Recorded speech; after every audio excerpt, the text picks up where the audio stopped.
Hello, welcome to Fort Sumter, South Carolina. This is the place where the U.S. Civil War began in 1861.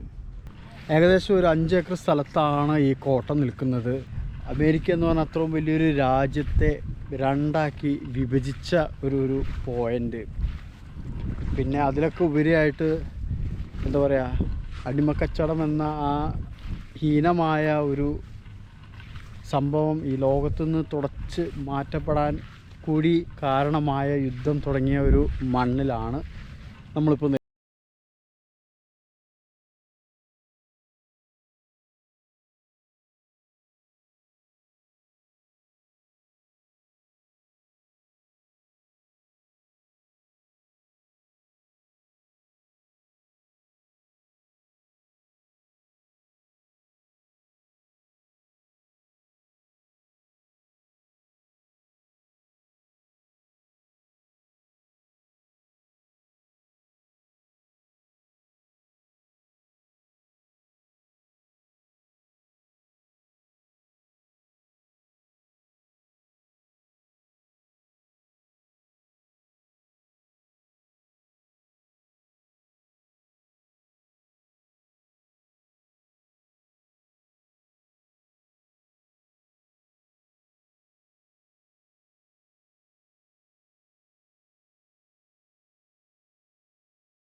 Forget that program is going to be at 3:30 at the flagpole.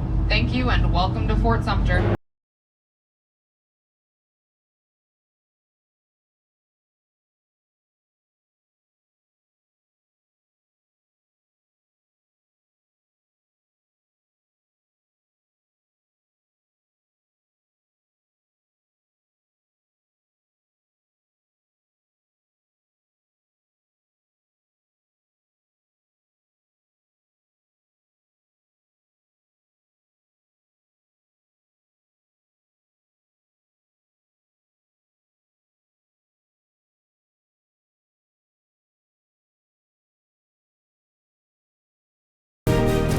അപ്പോൾ നമ്മളിപ്പോൾ ഈ നിൽക്കുന്ന കോട്ട അതാണ് fort സംറ്റർ എന്ന് പറയുന്നത്.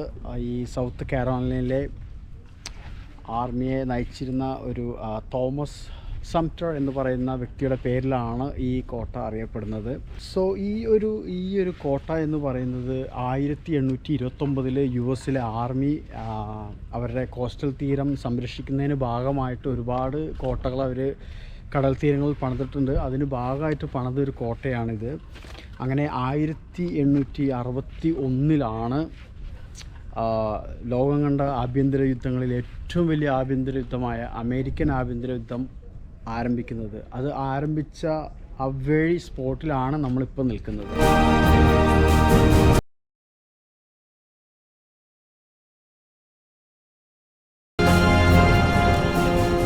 1860 മുമ്പ് വരെ അമേരിക്ക ഒരു ഒറ്റ രാജ്യമായിട്ട് പോയിക്കൊണ്ടിരിക്കുകയായിരുന്നു.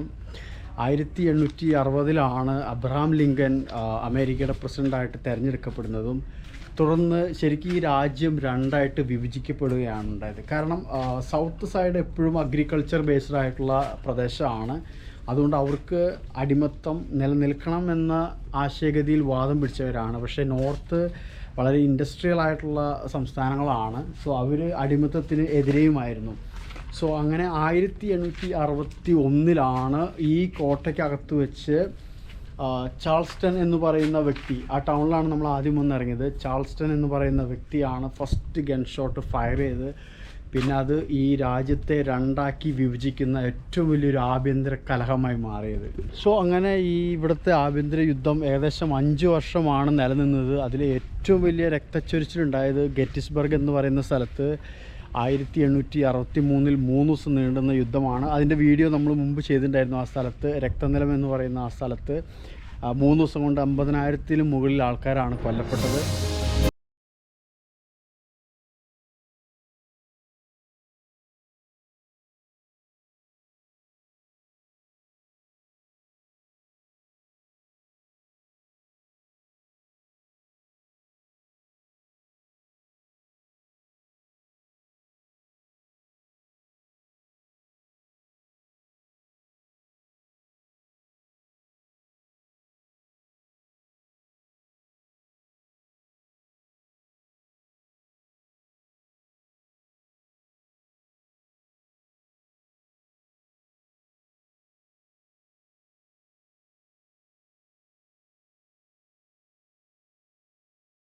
ഏകദേശം ഒരു 5 ഏക്കർ സ്ഥലത്താണ് ഈ കോട്ട നിൽക്കുന്നത്.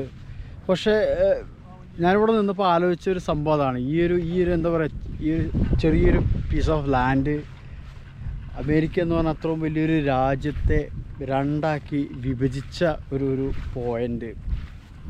പിന്നെ അതിലൊക്കെ ഉപരിയായിട്ട് എന്താ പറയുക, അടിമക്കച്ചവടം എന്ന ആ ഹീനമായ ഒരു സംഭവം ഈ ലോകത്തുനിന്ന് തുടച്ച് മാറ്റപ്പെടാൻ കൂടി കാരണമായ യുദ്ധം തുടങ്ങിയ ഒരു മണ്ണിലാണ് നമ്മളിപ്പോൾ നിൽക്കുന്നത്. വളരെ ഇൻട്രസ്റ്റിംഗ് ആയിട്ടുള്ള ഒരു ചരിത്രമായിരുന്നു അത്. അപ്പോൾ ഈ പുറകിലെ പീരങ്കികളൊക്കെ കാണുമ്പോൾ നമുക്ക് എന്താ പറയുക, ഒരു രാജ്യത്തെ രണ്ടാക്കി വിഭജിച്ച, അല്ലെങ്കിൽ ആ അടിമക്കച്ചവടം നിർത്താൻ കാരണമായ വലിയ യുദ്ധം നടന്ന അതിൻ്റെയൊക്കെ എന്താ പറയുക ഒരുപാട് ഓർമ്മകളുള്ള ഒരു പീരങ്കിയാണ് ഇത്. എന്താ പറയുക, വളരെ ഒരു ഇൻട്രസ്റ്റിംഗ് ആയിരുന്നു ഈ ഒരു ട്രിപ്പ്. കാരണം നമ്മൾ സ്കൂളിലൊക്കെ പഠിച്ച ഒരുപാട് കാര്യങ്ങൾ അതിൻ്റെ ആ സ്ഥലത്ത് വന്ന് അത് നേരിട്ട് മനസ്സിലാക്കാനും അതിൻ്റെ ആ ഒരു എന്താ പറയുക ഡെപ്തും കാര്യങ്ങളും മനസ്സിലാക്കാൻ കഴിഞ്ഞത് വലിയൊരു ഭാഗ്യമാണത്. ശരിക്കും ഇതിൻ്റെ പല സൈഡുകളും മൊത്തമായിട്ടും നശിച്ച് തുടങ്ങി. സോ ഇതിപ്പോൾ US-ലെ നാഷണൽ പാർക്ക് അവരുടെ കസ്റ്റഡിയിലാണ്. അവരാണിത് സംരക്ഷിക്കുന്നത്. സോ അവരതിൻ്റെ മാക്സിമം ശ്രദ്ധ കൊടുക്കുന്നുണ്ട്. പിന്നെ നമുക്കും ആവശ്യമായ വാണിങ്ങൾ തരുന്നുണ്ട്. ഈ വാളിലൊന്നും തൊടാൻ പാടില്ല, ചാരാൻ പാടില്ല, അങ്ങനെ എന്താ പറയുക മാക്സിമം അതിനെ പ്രൊട്ടക്റ്റ് ചെയ്യാൻ വേണ്ടി അവരെല്ലാ പരിഗണനയും നൽകുന്നുണ്ട്.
ചെറിയൊരു വീഡിയോ ഇവിടെ അവസാനിക്കുകയാണ്. ഈ ചരിത്രവും വീഡിയോ ഒക്കെ നിങ്ങൾക്ക് ഇഷ്ടമായെന്ന് വിചാരിക്കുന്നു. സോ കണ്ടിന്യൂസ് ആയിട്ട് നമ്മുടെ വീഡിയോ കാണുക. നമ്മുടെ യാത്ര ഇവിടെ അവസാനിക്കുന്നില്ല. അത് വണ്ടർലസ് കപ്പിളിൻ്റെ യാത്ര തുടർന്നുകൊണ്ടേയിരിക്കും.